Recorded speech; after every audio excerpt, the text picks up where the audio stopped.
So nowadays, people want a little more than that. They're not really interested in the newsletters. They want something that's going to be of value to them, which you've heard me say a lot on this show is provide value.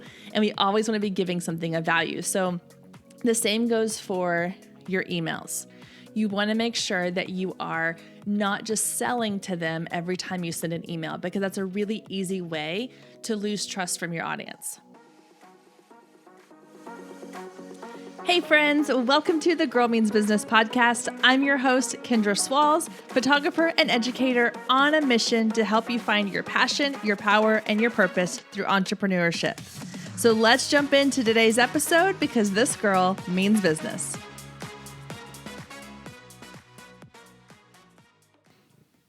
Hey there, guys. Welcome back to the Girl Means Business podcast.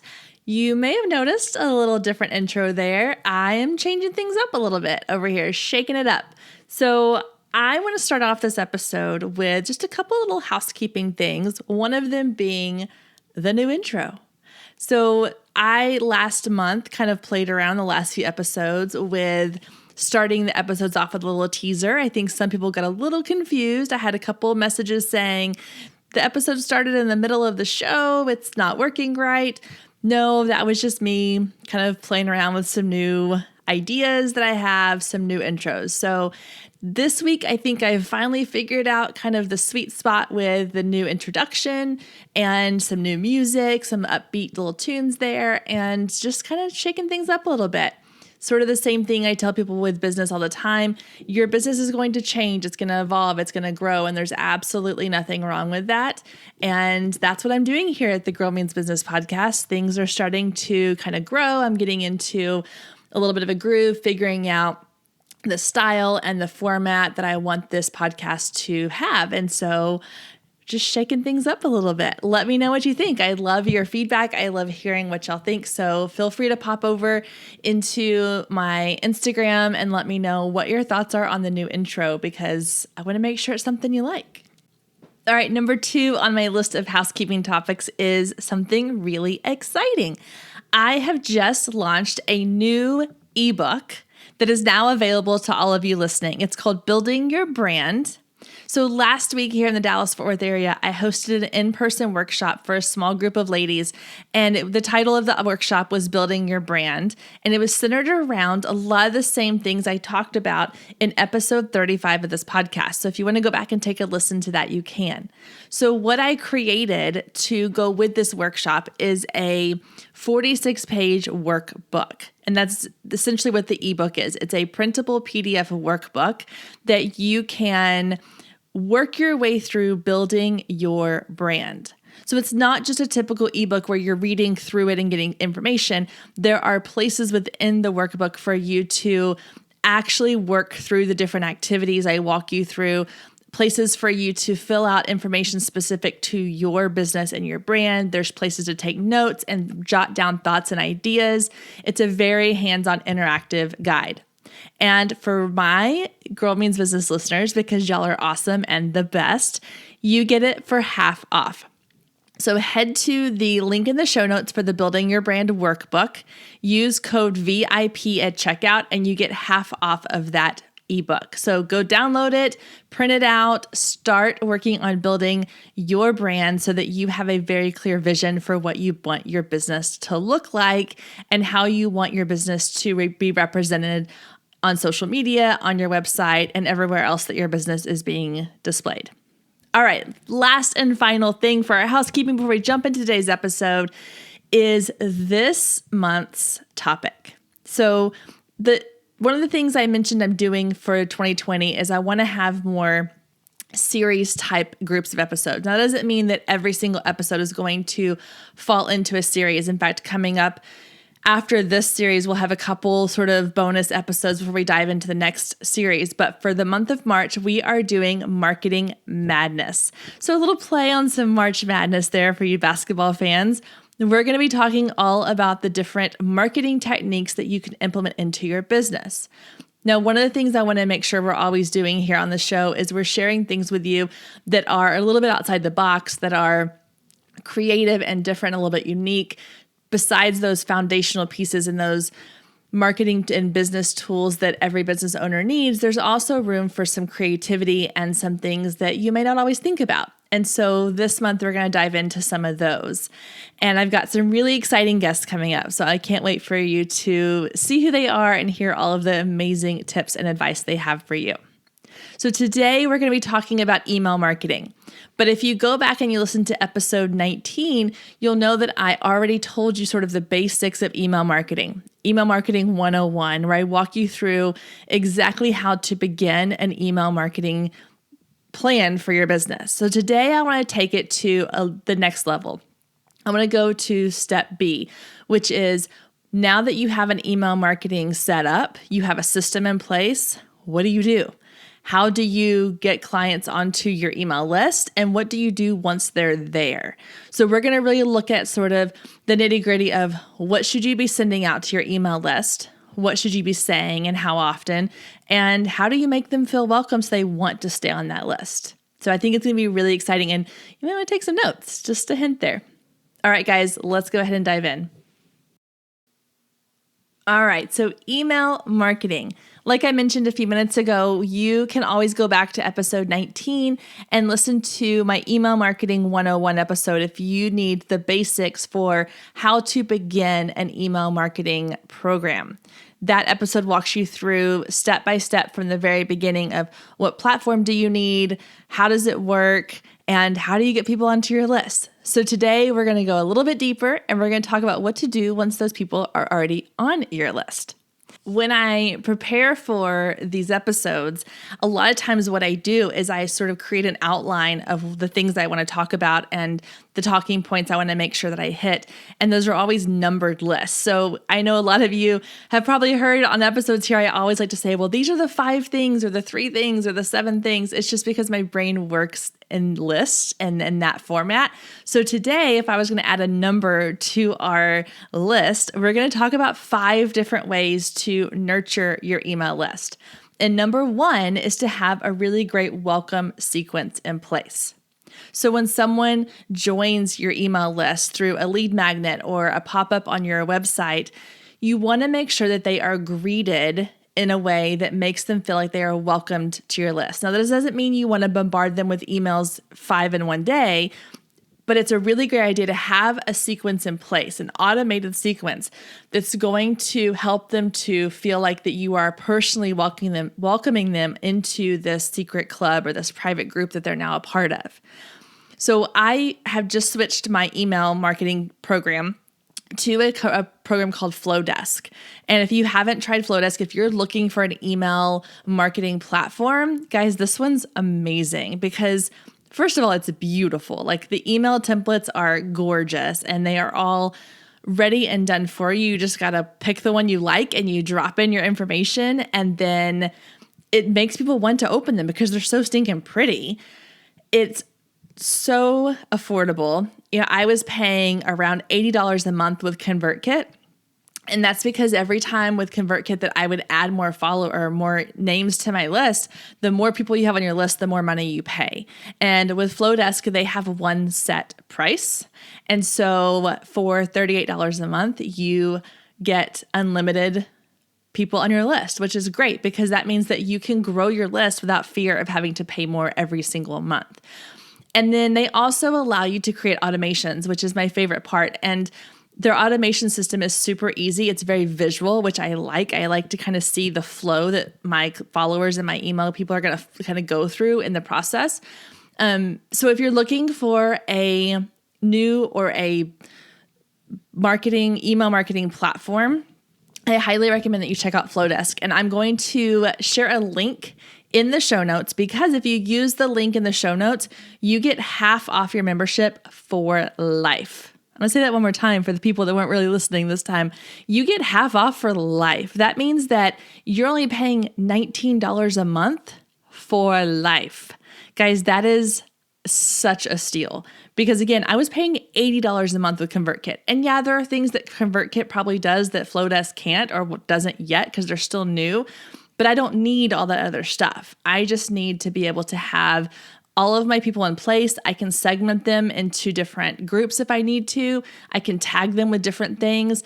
I can automate things, and I can create beautiful emails. So what more could you ask for? So if you are still looking for, or you're looking for a new platform, check out the link in the show notes and get your half off for Life with Flowdesk. Okay. And now that I've said my little spiel about that, okay, so a welcome sequence. Think of it like you meet a new friend at a party and you decide to go have coffee together. So that coffee date is your welcome sequence. It's when you get a chance to really kind of share your story, get to know each other. Guys, the whole purpose behind that email marketing is to build a two-way conversation. You want people to feel like that not only are they getting emails from you, but that they can always email you back as well. You want to open up that line of communication, and this welcome sequence will do that. So with your welcome sequence, what I typically do is I have an email that as soon as somebody joins my list, they receive a welcome email from me that is personalized with their name, which Flowdesk allows you to do. And then it goes into a little bit about like who I am and what I can do to help them. It's very short. It's very sweet. It's not super lengthy. It's just a quick like, hey, welcome, new friend. I'm so glad you're here. Here's who I am and what I can do for you. Then I have 4 additional emails that I follow up with over the next 2 weeks or so.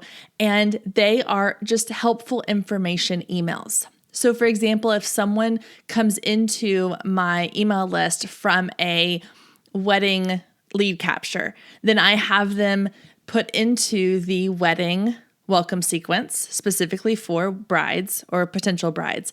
And so my welcome email just says, hi, I'm Kendra. I'm a wedding photographer. It's so great that you're here, yada, yada, yada. Then I go into the second email, which comes after a couple of days because I don't want to bombard them. I don't want to overwhelm them with a ton of information right away. So I'm not going to go boom, boom, boom in 5 days with 5 emails. I like to space it out. And that just lets them know I'm not going to be one of those people that's in your inbox every single day. I'm only going to be here when I have something of value to offer you or something to say. And so you're setting up the expectations with them right away. And so in that second email, I'm going to have here are 5 of my top blog posts to help you plan your wedding day. And I'm going to have 5 blog posts with a little description under each one, and they can click on and go to, and it's going to take them to my website where they'll see the content and hopefully see what I can offer for them as far as photography services. And then it goes on from there. So I create 5 emails with the final email basically saying, here's what you can expect from me moving forward. I'm not going to be in your inbox every single day. You will hear from me every week with tips and advice and helpful information. And then occasionally, if I'm running a special or promotion, I will let you know about it. If you ever have something you need, please feel free to always hit reply and let me know what it is that you need. This is not a one-way conversation. I want it to be a 2-way relationship. And so in every email, I'm trying to get them to do something, to come back and say something to me. And a lot of times they do. They will hit reply. They will say, hey, thanks so much. I received this email. I appreciate all the help, or whatever they say, even if it's just a quick like, hey, thanks, I got your email.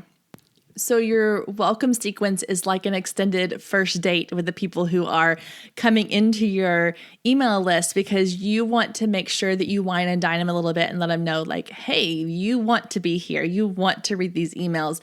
Make sure that you are paying attention when you see my name in your inbox.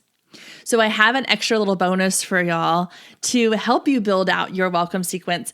I've created a template for you. So it's a 5 email template welcome sequence that will give you a jumping off point, a starting point to build your welcome sequence for your audience. Obviously, I can't write it specific to every genre out there. So it's a very generic. So you'll have to kind of add in your own personal touches, but I've given you space to do that in the templates. So if you head down to the show notes, you can grab your free welcome sequence template guide and start building out your first welcome sequence. Because I know a lot of times that's the overwhelming part, is just the starting. What do you say? Where do you go? So I wanted to take that stress away and give you the words to say right away, so that that's not something that is stopping you from creating this great line of connection with your audience. Okay, so number 2, once you have a welcome sequence, You want to establish a consistency with how often you are connecting with your audience. Are you going to be sending out monthly emails, weekly emails, quarterly emails? You need to have some kind of idea for how often you want your emails to go out. It's similar to creating content and blog posts for your website. How often do you want to be adding that content? And it can all tie in together. So I like to kind of look at the calendar and think, okay, what can I do that's not going to feel overwhelming, but that is still going to keep me relevant and consistent in their inbox? So is that every 2 weeks? Is it every month? Is it every other month? You have to figure out what works for you so that you can create consistency without creating overwhelm for yourself. So I would suggest, if it were me personally, aiming for once a month or once every 2 weeks. I think that's a really good starting point for making sure that you are staying within their relevancy in their email box. They don't forget about you, but it's also to the point where that's an easy to manage amount of content you're having to create. So that brings me to number 3, which is, what do you say?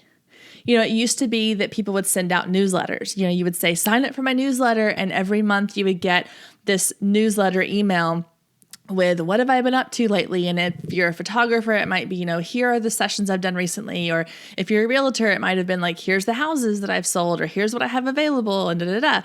So nowadays, people want a little more than that. They're not really interested in the newsletters. They want something that's going to be of value to them, which you've heard me say a lot on this show is provide value. And we always want to be giving something of value. So the same goes for your emails. You want to make sure that you are not just selling to them every time you send an email, because that's a really easy way to lose trust from your audience. If every email they're receiving from you is buy this or order this or pre-purchase this or hey, I'm having a sale on this, then they're going to stop opening your emails because they know they're being sold to every time. But if they receive emails that on a monthly basis say, hey, here's this great tip I found on how to seasonally decorate your home without having a ton of stuff in storage all the time. Or, hey, here's a really great tip on how to get your family excited about their fall family portraits. Whatever your topics are. If it's blog posts that you've written, share those. Add like a little teaser snippet into your email and then have a button that says, click here to read the full post, and it takes them back to your website. Anything you can do, even if it's repurposing content. It's the same thing as with social media, guys. People forget, there's so much information that we're taking in on a daily basis that if 6 months ago you sent out an email about a blog post you created and you're coming up on the time for, okay, I've got to send another email out to my list. What am I going to talk about? Recycle that old content because likely they forgot about it. Or maybe they didn't even open it all because that was during the busiest time of their season, or they were sick at the time and didn't check their email for a few days. So they just cleaned out their email in their inbox. You never know. And so don't be afraid to repurpose some of your content. But again, you want to be sharing consistent content that has value. So whether that's blog posts, tips, advice, if you have a fashion boutique, then you could talk about like, hey, here's some of the latest ways to style this really cool jacket that we just got in. Or, hey, we're going into spring. Let's look at some ways that you can transition your winter clothes into your spring wardrobe. Those are the kinds of things people are going to be interested in reading about. So one thing you can do to help you with your content so you're not having to sit down the night before and go, oh crap, I have to send out an email tomorrow. What am I going to say? Is create a content schedule. Is sit down at one point and say, okay, if I'm going to send out one email a month, that means I need 12 emails for the year. So let's look at the first quarter, the first 3 months of the year. What can I send out in the first 3 months? Well, January, I can talk about New Year's resolutions and new healthy habits. In February, I can maybe have some kind of Valentine's Day theme. In March, I can talk about spring break or getting ready for the spring season. April can be Easter themed, whatever it is that ties in with your business that's going to offer them something of value. So having that mapped out can really help. Go into a program like Asana or Trello and create a board so that each column is the content you want to send out, if it's monthly or every other week or however you have it set up. And then as you think of things, a lot of times I get ideas when I'm driving around or when I'm in the shower or when I'm out working in the yard and I can't just pop onto my laptop and write an email. But if I can pull up my phone and do a voice recording or go into Asana on my phone and type in onto my email marketing ideas board and say, okay, I have this idea for this email for 4th of July. I want to talk about, safety around kids and fireworks, or I want to talk about, family traditions or whatever it might be, whatever the idea was, I'm going to put it down, because then when it comes time for me to create that content, I already have the idea. I just have to put it into a really well-worded email. Also, keep in mind, guys, your emails don't have to be super long. People don't typically read emails that are written like a book. I can tell you from experience, when I go into my email account, if I open an email and it's 3 or 4 paragraphs long, I'm good. But if I open an email and I have to scroll 2 or 3 times to get to the bottom of the email, I lose interest and I click out. So don't think that you have to write an entire essay every time you send an email. It can be short, it can be sweet, and it can redirect them back to something on your website if you want to do that. All right, that brings me to number 4, which is call to action. You've heard me say this earlier about having like a little thing at the bottom that says hit reply and let me know what you think, or a button that sends them to the full blog post on your website. Those are calls to action. That's what you want to have. Just like with your social media post, you want your emails to have a call to action of some kind. It might be something as simple as, hey, click this link to read the entire blog post, or to get your free download, or to hear more about the episode of this podcast, or whatever it might be. You could also say hit reply. If I don't have some place to redirect people to in my email, then I'll just say, if you have a question or you have something you want me to help you with, hit reply. I read every email. I will respond. Whatever's going to make them feel like they're not just being talked to, that you're having a conversation with them. And you'd be surprised at how many people are just waiting for you to open the invitation for them to actually reply to you. Think about the emails you get in your inbox. How many of them do you feel like are talking at you? And you don't always feel like you have this two-way conversation. But then sometimes you receive an email and at the bottom it'll say like, hey, I'd love to know your thoughts on this. Let me know. Hit reply and let me know what you think. Or hey, if you have questions, I'm more than happy to answer them. Hit reply and let's have a conversation. That opens the door to let them know, oh, she actually wants to talk to me. She wants to hear from me. And it's amazing how many people will hit reply and say, oh my gosh, I needed to hear this today. Thank you so much. This was a great tip, or this was a great piece of advice, or, oh, I loved this blog post. I'm going to pass it on to so-and-so. They're not even really asking me for anything. They're just saying something in reply. And those are the emails I love, because those are the ones that let me know that they are engaged and they feel like they can have a communication with me both ways. So you want to make sure you include a call to action in all of your emails the same way that you would do with your social media post. All right, and then number 5, last but not least, how to sell in your emails. Because obviously you are marketing. This is email marketing. So while 70 to 80% of it is going to be sharing tips and advice and valuable content, you also are going to have to sell to them at some point. So when you get ready to create a sales email, my tip, first of all, is to not just have one sales email. I hear this a lot of time with other photographers and business owners. They'll say, well, I don't love email marketing because I sent out an email about my spring Easter mini sessions and nobody booked. And my follow-up question is, well, how many emails did you send? Well, just the one. Okay, well, it's the same thing with social media, guys. People don't always read their emails. Or they might, and they get busy, life gets in the way and they forget, and they don't think to go back and dig through their emails, or it accidentally got deleted or whatever it might be. Don't be afraid to have a sales sequence the same way you have a welcome sequence. It can be 3 to 4 to 5 emails. And in that sales sequence, you're going to start off with letting them know, hey, something really exciting is coming. I can't tell you what it is yet. It's really exciting though. Just know to keep an eye on your inbox in the next couple of days because I'll be announcing it on Thursday of next week or whatever if you want to give them a specific date. One of the fun things about the Flowdesk email templates is there's one that has like a countdown timer in it. So when you get ready to do like a really cool sales thing, you can be like, hey, I've got a really exciting announcement coming up in 4 days. Make sure that you check your inbox in 4 days. And you can add in like a little countdown that lets them see a live countdown of when that is happening. And so giving them something to get excited about is a great way to kind of lead into your sales sequence.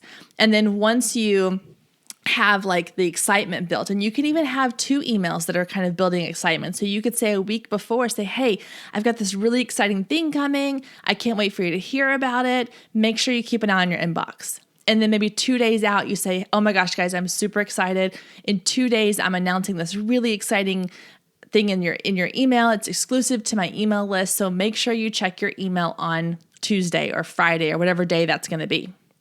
And then you have your sales emails. So obviously the first one is going to be the big announcement. It's the biggest sale of the year. I'm doing mini sessions. We're offering this special event. I've got this new product I'm launching. Whatever your big sale is, you're going to make it like it's this huge celebration. And then you want to make sure, obviously you have a call to action, you have all the hype. So you've got the 2 emails leading up, you have the sales email that's super exciting and colorful and pretty and gets people excited and makes them want to click the buy now button. And then you're going to have 1 to 2 follow-up emails where you say things like, hey, did you see my announcement last week? We've got this really exciting thing going on. Make sure you check it out.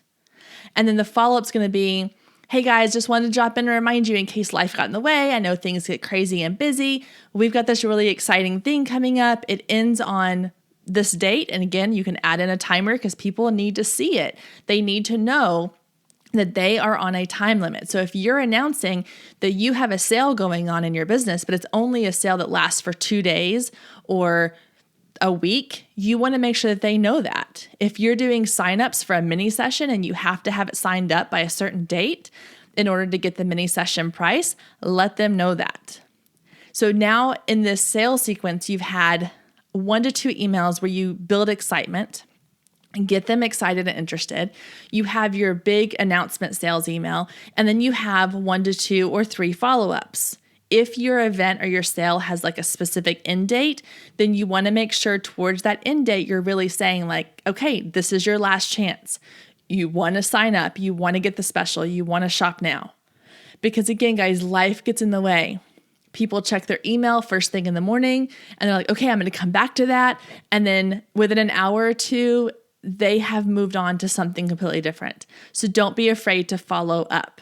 So that sales sequence, again, that doesn't need to happen all the time, but if you're going to have 2 or 3 big events in your year, big marketing things, then you want to make sure that those are an entire sequence and not just one random email that goes out that says, hey, I've got this really great thing coming up. You build excitement, share your big news, and then follow up and make sure you remind them that it's happening. And again, like I just said this a minute ago, but I want to make sure I reiterate this, guys. This is not something you're going to do every single month. This is something you're going to do maybe once a quarter, but probably more like 2 or 3 times a year. This is your like big sales push. Obviously, you can come in at different times if you have like a little thing here and there that you want to promote. You can add those into your regular emails at the bottom and be like, hey, P.S., by the way, don't forget, I have senior sessions are now booking up, or hey, we're getting our new spring line coming in a couple weeks. Make sure you come check it out. Those are little things you can slip into those sort of regular emails that you're sending out on a consistent basis. These sales sequences are for these big pushes that you want to make sure you drive a lot of people to. All right, guys. So that is a little bit of a deep dive into how to use email marketing in your business. Email marketing, I think, is something that not enough people are using in their business right now. And it really is huge. I think that, with social media being so much noise and it's such a battle to fight for the algorithm and getting seen and noticed, email marketing puts you directly in people's inboxes. It gives you a direct line to your ideal clients. You are literally going to be in their email box. You're going to be on their phone, on their computer, and yeah, they can delete it, they can move it, they can ignore it, whatever, but at least they're seeing it. Whereas with social media, you don't always know that they're seeing it. So if you're not utilizing email marketing, I'm going to challenge you that in the next couple of weeks, I want you to give it a try. I want you to go download that welcome sequence template that I have for you in the show notes. I want you to use that welcome sequence to create something for your new members on your email list and start seeing if that opens up a line of communication. I want you to start seeing if that doesn't get people more engaged in your emails. And then continue it on from there. Create a content calendar. Start sending out monthly emails or weekly emails or however often you want to do it, but just build it up. It's like the analogy I give a lot, which is going to the gym. If you just do it one time, you're not going to see results. So my challenge to you is to give it a chance. Give it a couple of months. Pre-schedule your emails. You can have the automated welcome sequence that automatically goes out without you having to lift a finger. But then go ahead and schedule out 4 months worth of emails and see what it does for your business. You can take one day and sit down and schedule out those 4 months or 3 months or however long you want to give it. And you can create the emails, you can schedule them to go out on a certain date, and then you don't have to think about it. But I think that you're going to notice it has an impact on your business. I think you're going to notice if you're asking people to reply to these emails, you're going to start getting emails back, and you're going to start realizing that you have people who are enjoying the content you're sending out and they want to connect with you. That's the great thing about email marketing, is that connection feels so much stronger than a comment on a Facebook post or a like on Instagram. It has so much more power, and it goes both ways. All right, guys, thank you so much for tuning in this week. I hope you enjoyed this episode. If you did, please go leave me a review. Let me know what you thought. Let me know what other topics you want to hear about coming up in future episodes. Those reviews mean a lot. So I really appreciate you taking the time to go leave me a quick review. All right, guys, have a wonderful week. I will see you back here next week, same time, same place.